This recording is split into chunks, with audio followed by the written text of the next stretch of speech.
Technology. আপনারা জানেন যে ন্যানো টেকনোলজিটা এটা হচ্ছে 1 সেকেন্ডে যদি আমি 1000 ভাগ করি, দ্যাট ইজ দা হচ্ছে ন্যানো সেকেন্ড।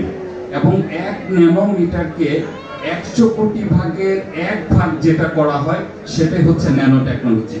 বর্তমান মেডিকেল সায়েন্স আপনারা জানেন যে ন্যানো রোবট তৈরি করার জন্য তারা কাজ করে যাচ্ছে।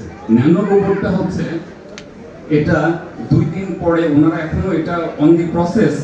এই ন্যানো আপনার রোবটটা মানুষের দেহের ভিতরে এটাকে প্রবেশ করানো হবে, রক্তের মধ্যে এটা পরিচালিত হবে এবং রক্তের মধ্যে যখন সমস্ত শরীর সার্কুলেটেড হবে তখন এই আপনার ন্যানো রোবটটা যে সমস্ত সেলগুলো ক্যান্সার বা যে সমস্ত সেলগুলো দুরারোগ্য ব্যাধির জন্য হচ্ছে আপনার থ্রেটফুল, সেই সমস্ত সেলগুলোকে তারা কিল করবে এবং আমাদেরকে সুরক্ষা দেবে।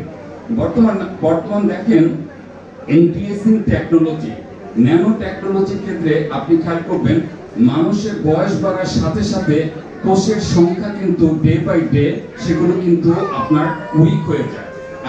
ওরা হচ্ছে ইনঅ্যাক্টিভ হয়ে পড়ে, যার ফলশ্রুতিতে মানুষ কিন্তু বয়সের সাথে সাথে তারা কিন্তু এইজেড হয়ে যায়, ওনাদের বয়স হচ্ছে বেড়ে যায় এবং বয়সের যে সাইন সিমটম গুলো আছে সেগুলো কিন্তু তাদের ফেসের মধ্যে ফুটে ওঠে।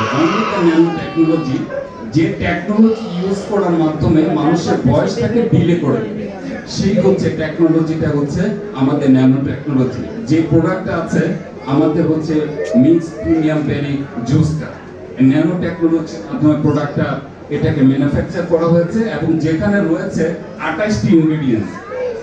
আমার কাছে সবচেয়ে আশ্চর্য লেগেছে যে একটা প্রোডাক্টের মধ্যে 28টি ইনগ্রেডিয়েন্টস, এটা হচ্ছে আমার কাছে ইমাজিনারি কিন্তু মনে হয় এবং এই প্রোডাক্টটা হচ্ছে এক্সট্রা অর্ডিনারি। আপনারা এখানে খেয়াল করেছেন এখানে মালবেরি নামক এক ধরনের ইনগ্রেডিয়েন্টস আছে। বর্তমান বিশ্বে ডায়াবেটিস রোগের সংখ্যা যদি আমরা কাউন্ট করি, প্রতি 3 জনের মধ্যে একজন ব্যক্তি আছেন যারা ডায়াবেটিসে কিন্তু সাফার করে থাকেন এবং বর্তমান মেডিকেল সায়েন্স এই ডায়াবেটিসকে পূর্ণভাবে নিয়ন্ত্রণ করতে পারে, কিন্তু নির্মূল করা কখনো সম্ভব হচ্ছে না। বাট এখানে মালবেরি নামক যে এক্সিপিয়েন্টটা আছে, আমি